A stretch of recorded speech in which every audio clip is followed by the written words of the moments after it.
is great. I am loving this conversation and the fact that we're all doing this. We're doing a little hybrid, in person and virtual thing going on right now.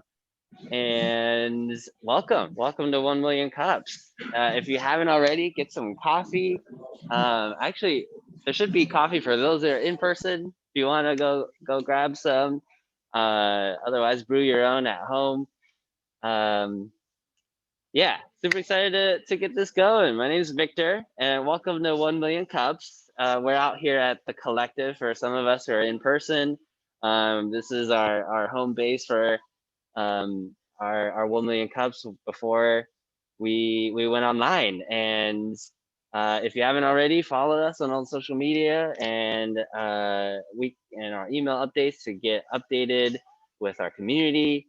This is our third anniversary for 1 Million Cups after our respective John Johnson, who's actually here in person as well, launched this community 3 years ago around this time, and it's been amazing to see this grow over all these years. During the last year, we had hosted the this community online as well every week. I don't even think we missed any week at all online Just either. So one this week is when the world shut maybe down. just one. So this is really cool to see everyone here. For those who are in person, we're gonna hang out all day here and do a little co-working. If you are virtual and in Seattle, you can still come through during the rest of the day to come and work and hang out with us if you want. And so, yeah, definitely come on through if you are available. Over the last 3 years, we've had 139 presentations. Isn't that pretty crazy stat?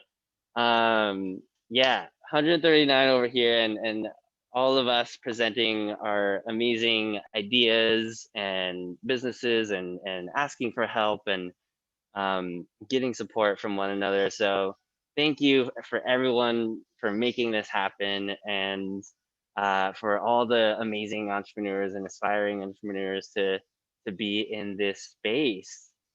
Um, so what are we about? What is 1MC? We're here to share ideas. We're here as a community for entrepreneurs to share ideas, to offer help, and more importantly, ask for help. I know as entrepreneurs and myself, it's one of the hardest things to do is to ask for help and not want to do everything on our own. So this is a place to both get and give help.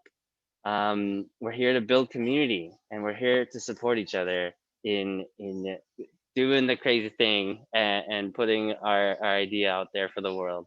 Um, what makes us different is that we are here for presentations, not pitches. We're not here to sell anything, but we are here to present what ideas we have. We're here to connect, not network.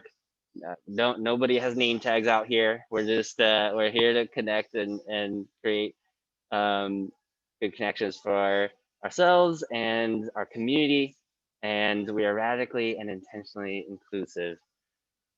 The 1NC Nation has 168 communities across the US, 3,500 attendees, and 700 volunteers.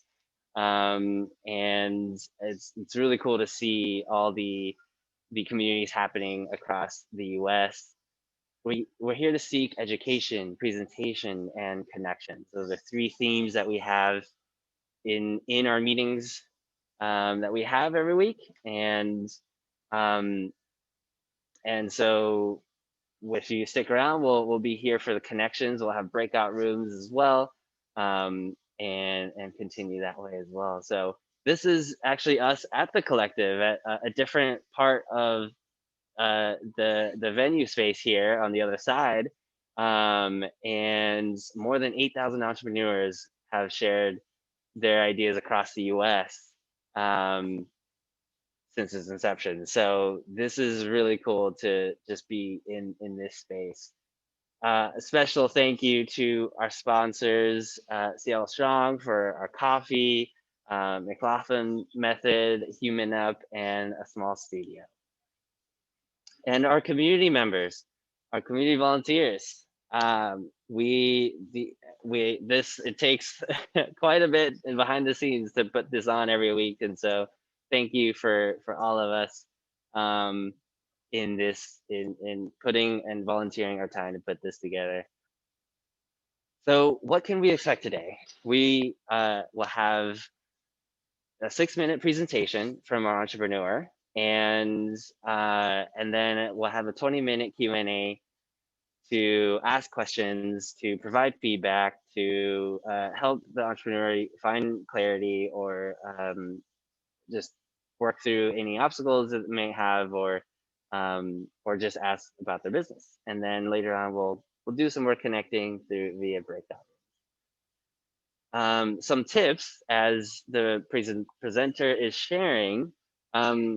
Limit your distractions so that you can have full presence for the presenter. And as you're listening, pay attention to what stands out to you, especially what is something that you want to learn about, what that you get curious, and something that you could share your expertise.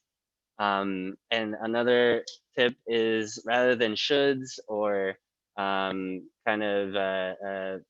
rather than shoulds, ask questions that start with what, as a way to invoke more curiosity and exploration for the presenter.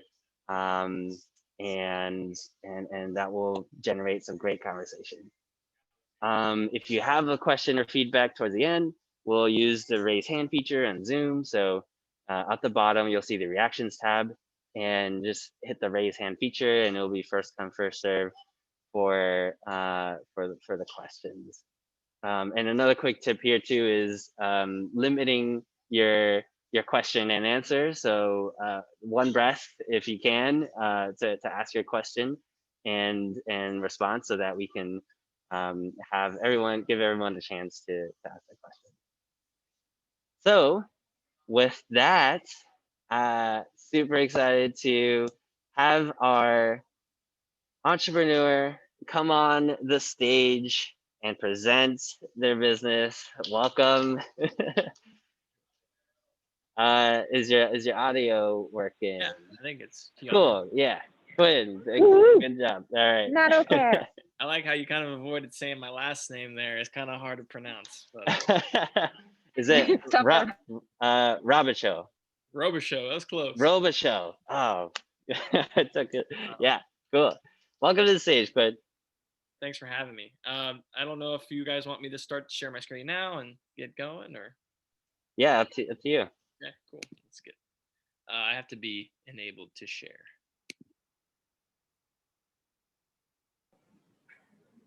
Okay. Victor, do you have that? Do you have the ability to give him share? I don't, actually. I think that might be Eric then. Did you give him share permission? I got it. It worked. Whoever did You it. just like stare and glare at people because it's reality. Thank you all for your patience as we figure out how to do this whole live and virtual thing. Hey, we figured it out pretty quick. All right. So again, my name's Quinn Robichaux. I'm based out of Austin, Texas. I wish I could be there. I love Seattle. I visited the first time a couple years ago in the summer and fished on the Sound and all that stuff. So that place holds a special place in my heart. But I am from Texas, and if I say y'all at some point, please forgive my country accent. So I represent a company called Nanocare. We launched in September of 2020, and ever since then, we had a $200,000 investment at that point. Ever since then, we've been trying to accomplish our company goal of helping people heal. I think we can all relate to this poor kid, right? You know, we all fell off of a bike or a scooter and scraped up our knees and elbows. But unfortunately, wounds, they could be much more severe than this. This is Alex Smith. He was the quarterback of the Washington football team. He's a pretty good quarterback, but he's most famous for a pretty gruesome leg injury he suffered in a football game a couple years ago. It was a compound fracture in the lower leg, so the bone did come out of the skin and was exposed to the environment, which risks infection, but still should have been a pretty quick fix by putting the bone back in place, casting some antibiotics, and back to playing football in a couple months. But unfortunately, he almost lost his life. Because that bone was exposed to the environment, he developed something called an antibiotic resistant infection.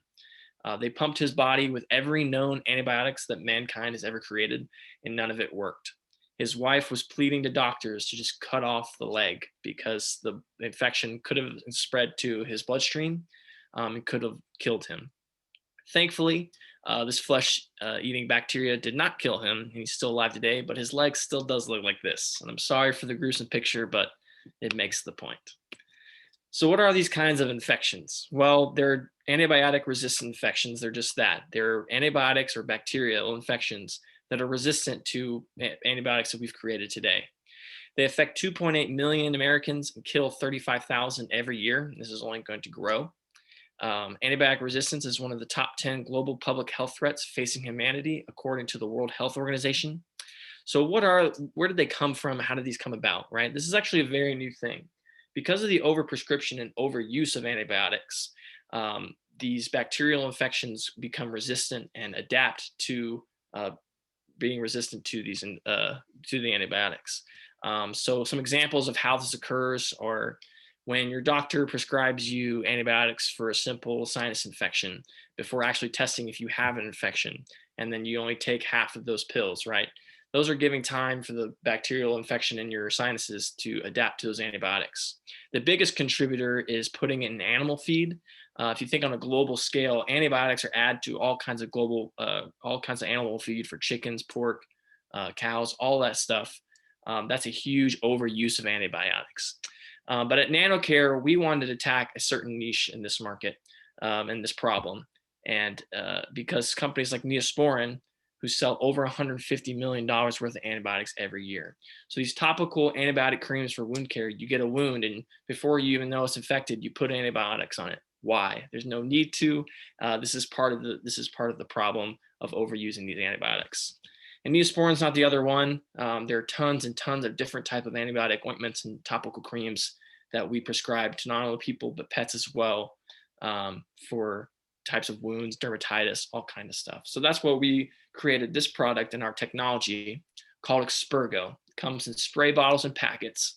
It's basically a hydrogen peroxide gel. You know, that stuff you put on the wounds as you're a kid and it bubbled a little bit.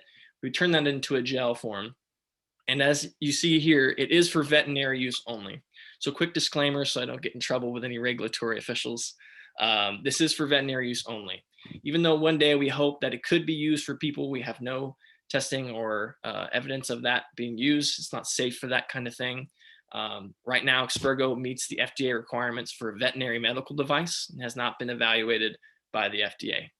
So that being said, what do we plan to do with this product? How are we going to get it into the marketplace? Well, first, I want to talk about how we kind of came to the decision to sell it as a pet product. There are two major reasons. The first major reason is there's a huge market incentive to have a pet in the veterinary field for antibiotic-less products, right?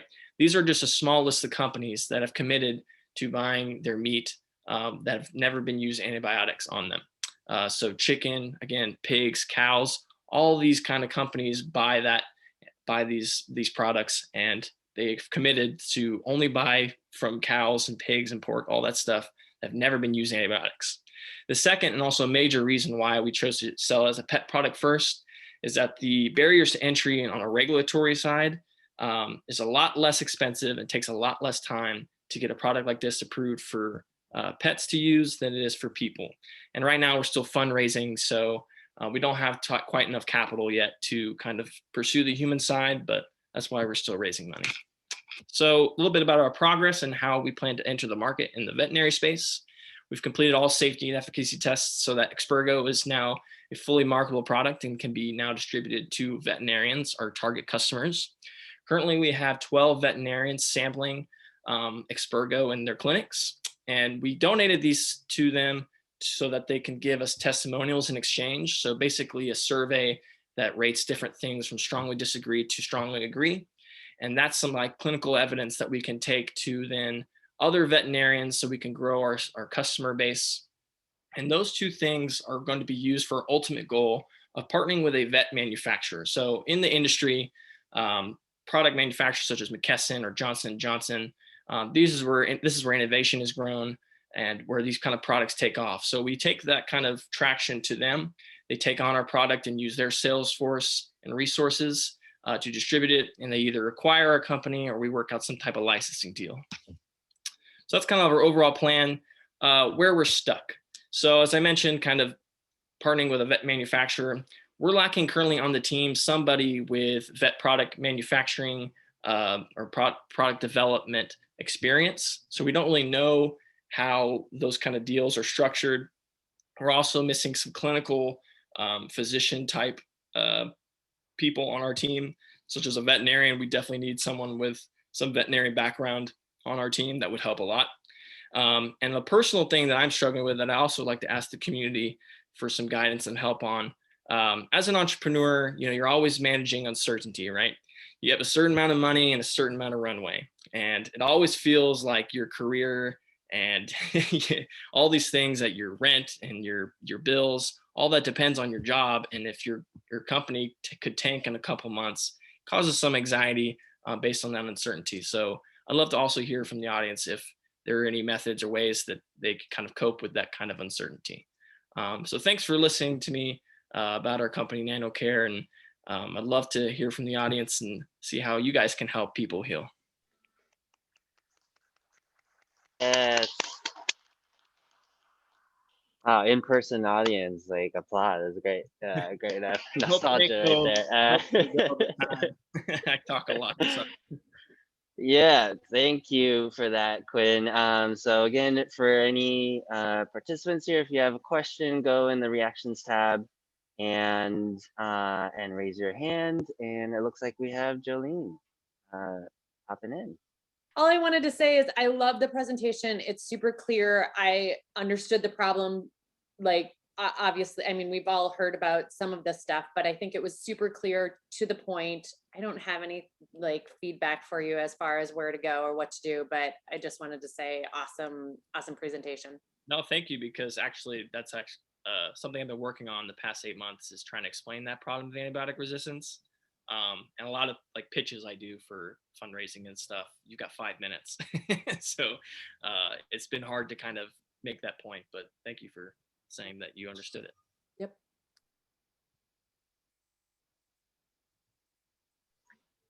Katie.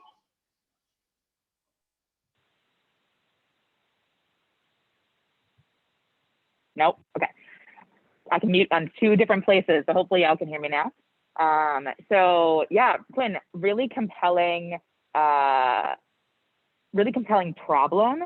And I wanted to learn more actually about your solution, right? So I wanted to know, well, what makes your product solve the problem of healing the wounds without needing antibiotics? And I think that was a little more nebulous for me than I would have liked, but I thought that the way that you present your idea and present the problem and things like that, I thought that you have a very strong presence. And I think continue to lean on that and see if you can make some of that connection a little bit clearer would be my big piece of feedback. And I would just say on managing uncertainty, I feel like that is the topic for me right now too. So I just say that I think being in community and continuing to come back to community with other entrepreneurs is what helps remind me that we're all managing through that anxiety and that stress of, are we going to make it, right? And what do I have to do in order to be able to pay my bills, pay my staff, etc. So lots of empathy over here for you. Awesome. Yeah. Feeling like you're not alone definitely helps. And this is why it's my second 1 Million's Cup, and I definitely want to do it again, because it does make you feel a little bit better, at least. And a little thing about the solution you mentioned, our product Expurgo, right? And I'll share again so you can see. It always helps to have visual going. So basically, something I've learned, because I had no previous experience in any kind of medical products or anything like this, there's a lot that goes into the regulation of what you can say about a product like this, according to the FDA. And so even though we believe that this product, we have based on research and research articles that went into kind of creating this gel, this hydroperoxide gel, we believe that the product can actually aid in wound healing, do some disinfectants. We have no proof of that, and so that's why I kind of have to, I keep it very simple and not go too broadly on those kind of terms, because the FDA could come in and say, hey, you're out publicly talking about your product doing all these things and you have no evidence of that being so. So that's why I kind of keep the solution a little short and sweet, but that's the point, right? All these kind of wound care products, they disinfect, they inhibit inflammation, all that good stuff, or they help wound healing. So that's our ultimate goal, is to kind of get clinical trials, pay for clinical trials, so that we can actually go out and claim those things and grow the use and the indications of the product. Does that make sense? Yeah, that definitely helps. I think, knowing that regulatory component is super, that's a thing I don't know, right? But I wonder if you could even go beyond that and say, hey, what about, here's the application, right? Even though you're not saying the results it's going to get, but here's where you might use it. Yeah, true. And that, I guess I left that out. This is definitely more for superficial wounds. The biggest thing I think that it could, change the world in would be chronic wounds. We don't have any evidence, or chronic wounds are very difficult because they're all different. So chronic wounds are wounds that just, won't heal. They just stick with you, like diabetic ulcers, things like that. If this could somehow help those people, or pets, that would be huge. But again, no claims, or we don't claim to do that. It's just potential theory or things that we hope our product can do one day. Love it. Ryan. Thank you. Hey, great presentation here, Quinn. As far as managing the uncertainty, the only thing I can think of is I took a motorcycle safety class once upon a time, and the instructor asked us what our fears were for taking the course, and made us say all of them out loud to each other in the room. And it was kind of embarrassing. He forced us all to say, like, I'm afraid of crashing and breaking a leg, and he would ask, well, what's the worst thing that could happen? You say, well, I could get seriously injured or die out here. And then he would just look at us and say, could you handle it? I mean, if you're dead, you're not really handling it, but otherwise just forcing us to say whatever that worst case scenario was out loud to other people, and then to just assert that you would have to handle it. There's not really any getting around it if it happens. So maybe just saying that to some other people is all I could think of. Great presentation. Thanks, Ryan. I really appreciate that advice. It reminds me of, I don't know if anybody in the audience knows someone named Tim Ferriss, kind of a blogger, also author. And he has a TED Talk out there about fear setting. And I watched that a while ago and have taken that to heart too. So that definitely helps, writing it down. And because once you write it down and you kind of say it, you realize that, it's just the idea of fear that really scares you. It's not the actual thing. Because when you write it down, you realize that you can kind of manage it. So thank you for that. Thanks, Ryan. That's great. I actually wanted to hijack it and contribute. One thing I do too is on flashcards or on a card, I'll write down the anxious thought or the worry or the stress or fear, and on the flip side of it, reframe it to something that I can feel more empowered with. So kind of interesting then to go back to it and look at the card and be like, oh, I remember that, and look at like the other side of it. So that's awesome. I love that idea. Little exercise, yeah. So Kareem. Hey Quinn, thank you so much for that. Thank you so much for that presentation. I really appreciated it, and appreciate kind of all the work that you and your team have put on behind it. I'm in the regenerative agricultural space, so I understand very deeply kind of you're talking about the antibiotics. My point to your question about uncertainty is this. Getting really crisp, or my suggestion, I guess. My question is, how soon are you to sales, right? So your uncertainty is very clear. Your uncertainty is very clear. You're out there raising money. That makes sense. Those investors are also looking for traction, right? And so it begs the exact point of how soon until sales. Then my follow-on question is, are there other markets like homeopathy, right, that you could get into and demonstrate sales and traction prior to attempting to work inside of the veterinary distribution, medical distribution chain, right? So how soon for sales? And then are there other markets you can enter adjacent to medical, right? That you can kind of get in and stay clear of the FDA? Yeah, it's actually something I had a conversation with our sales team this morning, because we're not super low on funds, but it's getting kind of tight. And so this whole we've had some feedback by distributors and manufacturers already of, hey, here's our product. And they'll come back and say, hey, yeah, you're not far along enough yet. We'd like more concrete details of, milestones we need to meet in order to do those partnerships. But, I was talking with them today about different opportunities or different routes that we could get traction somehow by either going direct to consumers, or just these different kind of communities who need something like this. One idea that I got from the last 1 Million Cups was canine units at police stations. Those dogs, they're pretty aggressive doing their job. So they've got to get cut up doing that kind of thing. But things like that, right? Being able to sell to those kind of small group communities, I think would help. It's just that the runway here, to kind of go to that mass kind of public straight to consumers, because every time I talk to somebody about this, they're like, oh, I would love to use this on my pet or whatnot. But to kind of hiring a marketing campaign to really distribute our name out there could cost a little bit. So we're talking about kind of other ways we can get traction right now. And if you have any ideas, I'd love to hear from you or anybody else here if they have any ideas of something along those lines. But thank you for that advice. We're working on it. Finally, and I know that people, would you put up your contact information so that Sure, if people yeah. have ideas that they can sort of... Definitely. Here, I can edit it all away. Good thing with PowerPoint, right? Here's our website, by the way, at the bottom, Nanocare PH, if you want to go take a look at what we're more about and things.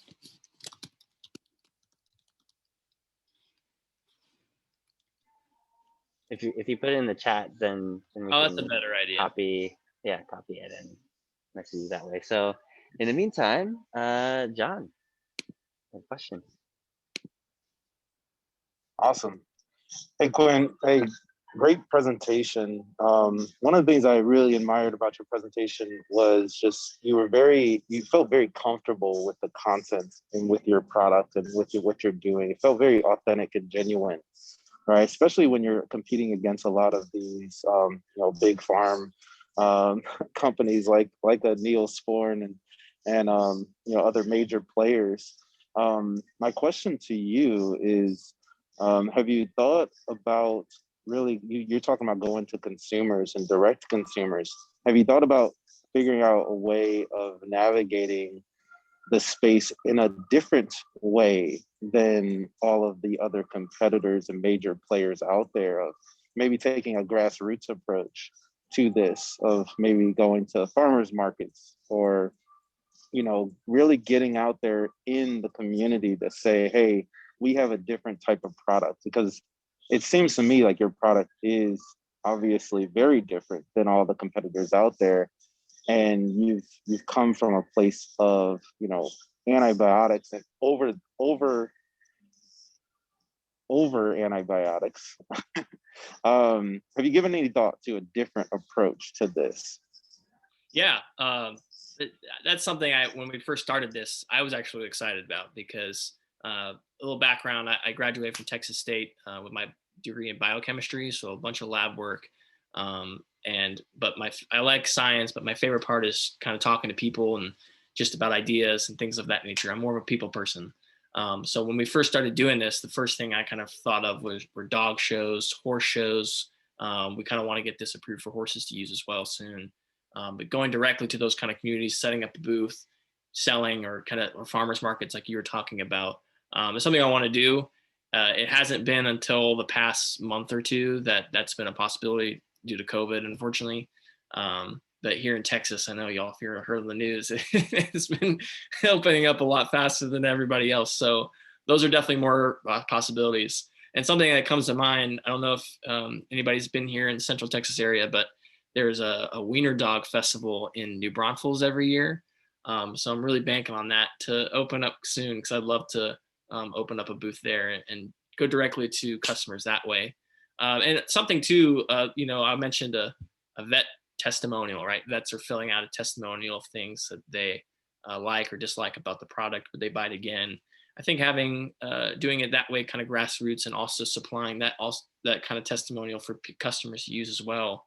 If we at least get 20 to 20% of those customers to fill out a testimonial like that they really like, I think that would help a lot with that vet manufacturer partnership as well. But thank you for that advice. Yeah, man, and I think you're thinking about it, and even just hearing you speak that way. I do branding for a living, and your brand, it feels just like everyone else, right? It feels like you are another player in the same space. So there may be an opportunity for you to readjust the way that you approach this, just from the standpoint of, hey, here's who we are, we're different. And especially when you're going into those face-to-face experiences or environments, that would be my only suggestion from a branding standpoint. Yeah, being different than your competition is definitely important. And honestly, in the beginning when we started this, what we presented at the Rice Business Plan competition, some of the feedback we got was that when they looked at the technology, that we are not different than anybody else. And I've since kind of reapproached our pitch and things to kind of show the differentiators between us and the other products. But you're right, being different than the rose, because there's a ton of them. There's a lot of products out there and that's another thing we've heard from veterinarians themselves, is that they just don't work. There's good theory behind them, but they don't actually seem to do anything. So I think getting out there, and thank you for telling us our brand. I'll let our brand development manager know. All these kind of graphics and designs were designed by a student at Texas State, along with the guidance of a professor there who's from the fine arts school. So thank you for that. I'll pass on your compliments. All right. We have a few more raising hands, so we'll move quickly with our question and answer here. So Tessa.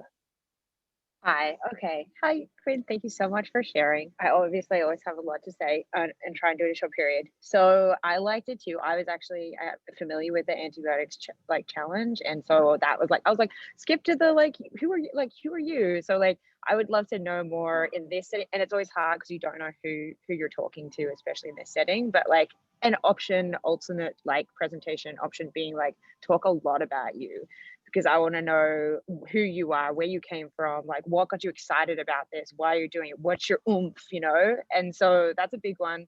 My husband's in a startup, came from the startup scene. He started his first company at 19. His last company that he was involved with, he became the CEO in a matter of 24 hours, that he said, I'm doing this or no one else is. He lived on the edge of having to look after, I wasn't able to work. He was on the anxiety edge forever. And I have to say, you either thrive or you don't thrive on that when you get to that point. And with a successful business, you'll get to that point. So I guess it is the same thing that kind of people were saying, except kind of flip it. Instead of what the fear is, where's your excitement about that experience of living on the edge? Are you deriving energy from it? And does it actually push you? Breath. And then the last one, and okay, please forgive me, everybody here. These are gross generalizations, but they may be real. I have a couple of friends who have a dog. They live in what I would call a gentrifying area, in what I would call a development housing block, and they're lovely.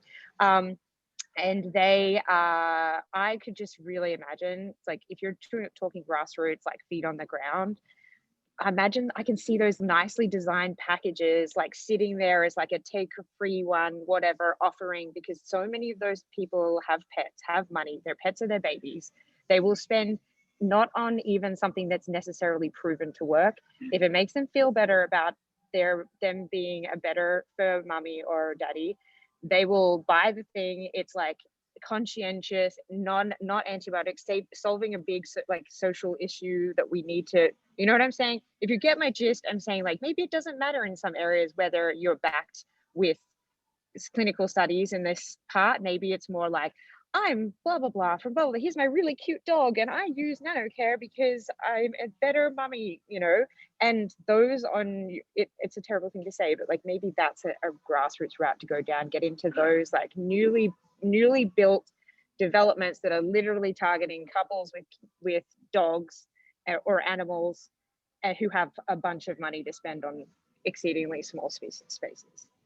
Yeah, I'll kind of go. I wrote down kind of your points, so I'll try to address each one. But to start there, you know, even though I look like I'm 19, like I'm 25. So don't think you're 19. I'm telling you, that's how he started. Have a slight baby face. So it's happened to him too. It's yeah. fine. So what I know though with people my age is that they live in these apartments, and I've toured a few, and man, you'll open the elevator and there'll be 4 or 5 people come out, each with 2 dogs bigger than me. So just posting up in an apartment saying, hey, look, I've got this stuff, you know, you might want to try it for your pet. You're right. I do think that common consumers would buy it. So the reason why we kind of went through this plan for vet manufacturing things is we have someone on the team named Lisa Taylor. She has over like 15 years of sales experience in the veterinary field. And so when she kind of joined the team, she kind of plotted out each route, you know, going through distributor, going to the manufacturer, going direct to consumers. And it was her advice and her counsel that kind of led us down this path. And that's who I talked to this morning about, you know, should we be revisiting going directly to consumers? And I think she has this idea of, you know, selling it on our website and stuff like that. But I think that if I'm going to bring this up with her because now 2 or 3 of you guys have mentioned this, and I do agree. And that's what has been back in my head the past few weeks of selling this kind of more grassroots. So that's a good idea. We'll definitely look into that for sure. Hopefully I can maybe make a trip up there to Seattle and do some grassroots campaigning up there. I love it. Yeah. Totally. As far as the drive that you're talking about, and, you know, I'll give my background. I'll start with my background. How I kind of got started with this company. So like I said, I got my biochemistry degree at Texas State University.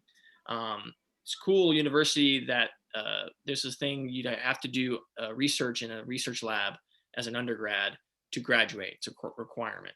A lot of schools like UT, AM, you know, you can't even get into a lab like that, but at Texas State you can. So I got involved with a professor named Dr. Gary Beal, who's actually our CEO. He's kind of like a serial entrepreneur. He has over 50 patents. He invents stuff all the time and then turns his innovation into a product and a company. So he's got a lot of experience in this. So I started working in his lab for this other company of his, this other product. It's like a fruit coating that triples the shelf life of avocados, bananas, things like that. It's called Naboco. So I helped him with that. And so what he does though is he comes up with an innovation every year. He's got so many inventions in his pocket. You know, he gets one of them. He gets a team together of his kind of network, and they apply to the Rice Business Plan competition. He's gotten in the past 7 years, and so I was the most recent one that I met him in the summer, worked in his research lab, and said I wanted to do this just because personally I've always wanted to own my own business. And like I said, I'm more of a people person. The lab stuff is fun for a while, but the fluorescent lights start to get at me for a little while. So that's how I kind of came into the thing. And we went to Rice, we presented, we got a lot of traction there, and then came the investment. And that's how we kind of grew. So it wasn't one of these products or companies that starts because of a reason. You know, it started more because of his invention and his innovation. And he just thought it might be a good idea. And so one of the main things that I've done for the company is kind of invent. Quinn, actually, sorry, I'll jump in here. We do want to move into a couple other questions, and yeah, we'll get into a breakout room, and you can share more of your story in there. Appreciate it. So we'll do Jesse. Thank you. So hello, Quinn. So a few questions. So you mentioned strategizing the roadmap and advice from people. Is this for your internal self, for you, or is this for the team? Could you elaborate on that a little bit? You mean So your ask was the tribulations and looking forward of what's next. And is that for yourself or for the team? The managing uncertainty, that was personally for me. That's just something I kind of struggle with. The kind of vet product or vet experience, that's for our team, I think, for the Nanocare. Okay, so you've built yourself around a pretty stable team. So if this is for you, excuse me, you built a good round people. You need to be utilizing those folks, but it would not hurt to have outside advising that's separate from the company to kind of advise you on that as a mentorship to kind of strategize and think and bounce things off of yourself.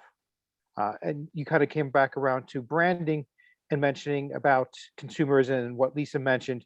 Typically, it's good as advising to stick the route that you build. She has great experience and recommendations, but she knows, and you can ask her, is that pets is a fantastic marketing, and building your awareness and education is utilizing the consumer buy, maybe not to sell, but for branding and for reach and connection is going to be valuable later down the line. So it's going to be so important to be doing that. And that's just simple campaigns that you don't have to have big budgets, just bring awareness and education. So definitely talk to her about that. Okay. Yeah. I will. Yeah. And third, and this is a great concept that I wasn't really sure after looking at your website and your pitch, is that you talk about people and you're a people company, but you're selling a pet product.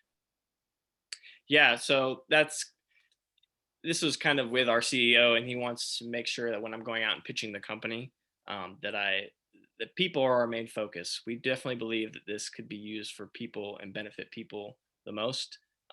There's just not a lot of data on these kind of things in the pet market yet. It's just not, the pet market is so new and so growing that there's not a lot of data, especially on antibiotic resistance in the pet field or the veterinary field. Absolutely. And you speak to people because they understand that. And that's where it was very smart to bring up Alex Smith, even though a lot of people aren't aware of that.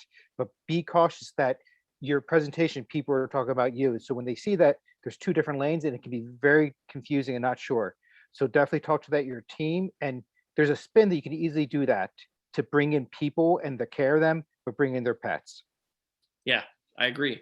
Yeah, I think that after all the pitches I've been doing as well, that's something that does get confused. People do get confused about. So I should probably communicate that a little better. But thank you. Yeah, no, not a problem, man. Great. Thank you. Thanks.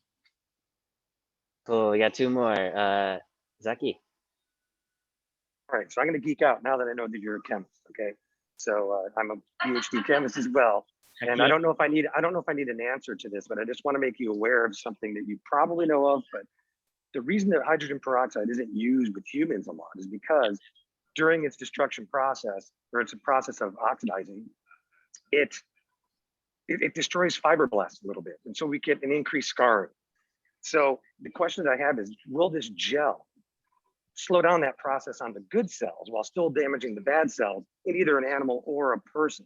And that's where I think when you're doing your research with the pets, scars on pets are a lot less of a big deal than they are on humans. But if you can show that it reduces scar, it doesn't increase scarring, then maybe that will carry over. So just a thought for you in the future that on the science side, you've got to do some research there. And you didn't talk about that, and that's good because 1MC is not a big group of geeks, okay? But just keep that in mind. They're looking at me like, yes, we are. They're different kinds of geeks. But just keep in mind that that's important stuff, okay? Yeah, definitely. And usually when I pitch this slide here, I've going more in depth into technology, and I do know that concern that if you were to irrigate a wound or pour straight liquid peroxide into a wound, you get localized spots of higher concentrations of peroxide, which damages tissue. The unique thing about ours, it's in a kind of a very spread out, even concentration emulsion. That's why the gel is so important. So it actually controls the dosage and release of peroxide into the wound for what the wound needs. So that's really good to know, because that's what I was wondering about was how does it differ from the old just pouring some on there? So that's great. We have some research there to back that up as well. So cool. Thank you, though. I'm aware we've gotten that feedback from physicians sometimes too. So that's part of our marketing campaign as well. We have product data sheets to explain that it is safe. So perfect. And last but not least, Ryan. Quick follow-up question. I guess there's a well-worn pathway for getting supplements, marketed and sold as supplements. Maybe there's some sort of like, you guys, there's definitely no way you should put this on any sort of wound, sort of thing. Like, this is for pet use only, to kind of introduce getting into the supplement world, or maybe whatever the barriers to entry are, where you could get some sort of go to infowars.com to get your Nanocare. Sort of whatever has to happen in order to sell supplements to that sort of that sort of marketing. Maybe that could be some regulatory guide work, at least to get you pointed in the right direction, not to go down the same path, but just kind of more to investigate maybe. Yeah, I asked that question to our regulatory team, and anything to do with wound care, there's supplements or not. It's more supplements are more for consumption. But Never mind. Yeah, well, because it's an open wound, right? And there is blood and tissue there. So I mean, like if you were to put arsenic in a wound, that would kill you because it's directly in the bloodstream, right? So it's definitely regulated in a different way, and there's no way you can get around that, unfortunately. There is something called a silver. There's silver-based products, so colloidal silver has antimicrobial properties. Those are, you can buy those on Amazon, but they just say colloidal silver. It's more of like people on blogs have said that, oh, you can use colloidal silver to help wound care. And so then you'll go buy it with there's no labeling, there's no marketing. It's just there on Amazon. But if I were to go out and do something, even on my personal LinkedIn, if I went and talked about Nanocare or peroxide being good, it was directly reflected to the company, and thus false labeling, all these FDA kind of bureaucratic stuff. It gets annoying. It's hard to navigate, but I don't want to do anything the wrong way. I definitely don't want to get in trouble with the FDA or anything. And I don't want that for my company either. I don't want to, cut corners and be that kind of company that does that, especially when it comes to your pet's health and our health as well. For sure. So. Just figured I'd throw it out there as a crazy idea. Thank you. I appreciate it. All right. We're all about those crazy ideas here. So awesome. This was great. I loved everyone and providing feedback, and super cool to see your presentation, Quinn. So one last thing we like to ask all of our presenters is, what can the 1 Million Cups community do for you? Yeah, so you guys kind of heard what I've talked about today, and just what our company needs, what we're lacking. Any advice or any counsel, not only the vet manufacturing or product development, all that kind of stuff, what our product's about, what we're trying to do. If you have any advice on how to navigate those things, or any opportunities you've heard of grassroots, especially in Seattle, I'd love to make a company trip up there. That'd be nice. Anything like that, or even personally, I've talked about the uncertainty, and if you want to connect and you also feel that kind of uncertainty and anxiety, feel free to contact me on LinkedIn. I'm going to put my info here in the chat here in a second. But yeah, feel free to reach out. I'd love to hear any and all feedback. I'm constantly trying to learn, and the more people I can talk to, the more I can learn. So thank you for having me, though. This has been an honor to kind of present, and the more people I can talk to about antibiotic resistance, the better. So thank you, guys. I really appreciate it.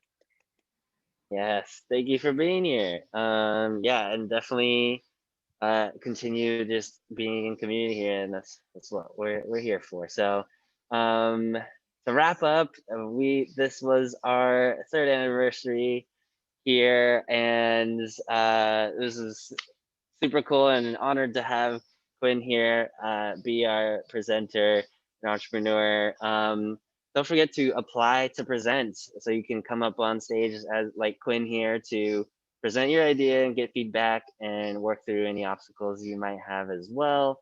And if you're interested to get involved and improve a business skill as a volunteer, reach out to us at seattle@1millioncups.com. And next week, we're going to the next thing, to breakout rooms, and we'll be connecting with 2 to 3 or 3 to 4 people actually, and to continue our conversations, to share feedback. So with that, I'm gonna hand it off to Leif, who. All right, I'm setting up the breakout rooms, everybody. And one last thing while everyone's still here, we want to say a big farewell on the move, because Victor is moving across the country, and this is his last day as an organizer for 1 Million Cup Seattle. He'll still be around in the community, I'm sure, on and off, but not as a organizer doing things and pulling strings. So thank you, Victor, for all of your hard work. It's been like, what, 18 months? Like, yeah, that's a lot of time. So big ol' clap there. Thank you. More blushing, Victor, like 10% more. Thank you. Yeah. Well, thank you, Victor, and we're we're going to just breakout rooms. How this is going to work a little bit different this time. We're going to make a manual room so you can jump into whichever you want. There'll be 3 people here, mostly going to be doing in-person breakout rooms, which is the point. But there'll be a couple of us organizers on the virtual one too. So big thank you. See you all next week. We're going to open those rooms up so you get to pick which one you want to go to. There's also a survey that we're going to send out that's going to be broadcast out to the breakout rooms. If you could take that too, please, and thank you.